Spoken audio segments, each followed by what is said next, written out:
علیکم ورحمۃ اللہ وبرکاتہ۔ بسم اللہ الرحمن الرحیم۔ قال النبی صلی اللہ علیہ وسلم انا خاتم النبیین لا نبی بعدی او کما قال علیہ الصلاۃ والسلام۔ النصیحہ قرآن و سنت اکیڈمی کی طرف سے آن لائن ختم نبوت کورس کی 11ویں نشست ہے۔ محترم سامعین، آج کی ہماری گفتگو کا عنوان ہے قادیانی اور مرزائیوں کی وجوہ تکفیر، یعنی کن وجوہات کی بنا پر قادیانیوں کو کافر کہا جاتا ہے، کیا وجہ ہے کہ جس کی وجہ سے قادیانی اور مرزائی کافر ہیں۔ چنانچہ حضرت مولانا سید انور شاہ صاحب کشمیری رحمۃ اللہ علیہ نے فرمایا کہ مرزا قادیانی اور اس کے پیروکار 6 وجوہات کی بنا پر کافر ہیں، یعنی 6 چیزیں ایسی ہیں جو قادیانی میں پائی جاتی ہیں اور ان کی بنا پر انہیں کافر کہا جاتا ہے۔ نمبر 1، ختم نبوت کا انکار۔ چنانچہ تمام قادیانی ختم نبوت کے انکار جیسے بڑے گناہ کے مرتکب ہیں، کیونکہ ختم نبوت کا انکار کیا جبھی تو مرزا قادیانی کو نبی مانا۔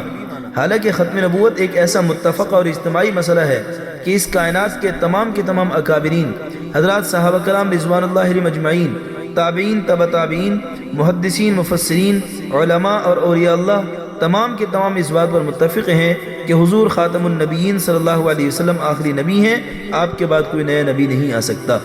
تو اس متفق اور اجتماعی عقیدے کا انکار کرنے والے مرزائی ہیں اور اس بنا پر انہیں کافر کہا جاتا ہے۔ نمبر 2، دعوی نبوت، یعنی نبوت کا دعویٰ کرنا اور پھر یہ بھی کہنا کہ یہ ایسی ہی نبوت ہے جیسا کہ تمام پچھلے گزشتہ انبیاء کرام کی تھی، یعنی مرزا قادیانی نے دعوی نبوت کیا اور ساتھ ساتھ یوں بھی کہہ دیا کہ جو میں نبوت کا دعویٰ کر رہا ہوں یہ میری نبوت ایسی ہے جیسا کہ گزشتہ تمام انبیاء کرام کی ہوا کرتی تھی۔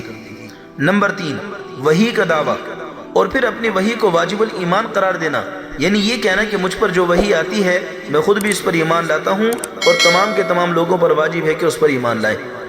نمبر 4، حضرت عیسیٰ علیہ السلام کی توہین کرنا۔ محترم سامعین، مرزا قادیانی نے حضرت عیسیٰ علیہ السلام کی شان میں انتہائی نازیبہ اور گستاخانہ الفاظ کہے، اور مقصد چونکہ یہ تھا کہ لوگ ان کے بجائے مجھے مسیح موعود مان لیں، اور اس کی خاطر اس نے عیسیٰ علیہ السلام کی شان میں بہت زیادہ کفریہ کلمات اور توہینی الفاظ استعمال کیے ہیں۔ اس بنا پر مرزا اور اس کے ماننے والے تمام کافر ہیں۔ نمبر 5، حضرت صلی اللہ علیہ وسلم کی توہین۔ اس ناپاک شخص نے ہمارے نبی صلی اللہ علیہ وسلم کی ذات اقدس پر بھی گستاخانہ اور توہینی آمیز جملے بولے۔ پچھلی نشست میں یعنی سبق نمبر 10 میں تفصیل کے ساتھ اس بات کو بیان کیا گیا ہے کہ مرزا قادیانی نے حضرت عیسیٰ علیہ السلام اور ہمارے نبی حضرت محمد مصطفیٰ صلی اللہ علیہ وسلم کی ذات و برکات کے بارے میں اس قدر نازیبہ اور گستاخانہ جملے بولے ہیں۔ تو حضور صلی اللہ علیہ وسلم کی شان کی توہین کرنا یہ ایک ایسا گھناؤنی جرم ہے کہ جس کی بنیاد پر قادیانیوں کو کافر کہا جاتا ہے۔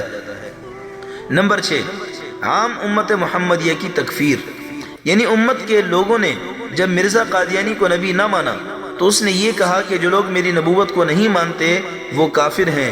گویا پوری کی پوری امت کو اس نے کافر کہہ دیا، تو گویا پوری امت کو کافر کہنے والے در حقیقت یہ خود مرزائی قادیانی اور مرزائی ذریت ہیں کہ جن لوگوں نے آگے بڑھ کر پوری کی پوری امت کو کافر قرار دے دیا، اور نہ صرف کافر قرار دیا بلکہ ذریت البغایا یعنی کنجریوں کی اولاد کہا۔ تو لہٰذا یہ خود ہی کافر ہیں۔ ان 6 وجوہات کی بنا پر مرزا قادیانی اور اس کے ماننے والے تمام کے تمام کافر ہیں اور اس بنیاد پر انہیں کافر کہا جاتا ہے۔ آئندہ نشست میں انشاءاللہ ہم اس بات کو بیان کریں گے کہ قادیانی اور دیگر غیر مسلموں کے اندر کیا فرق ہے۔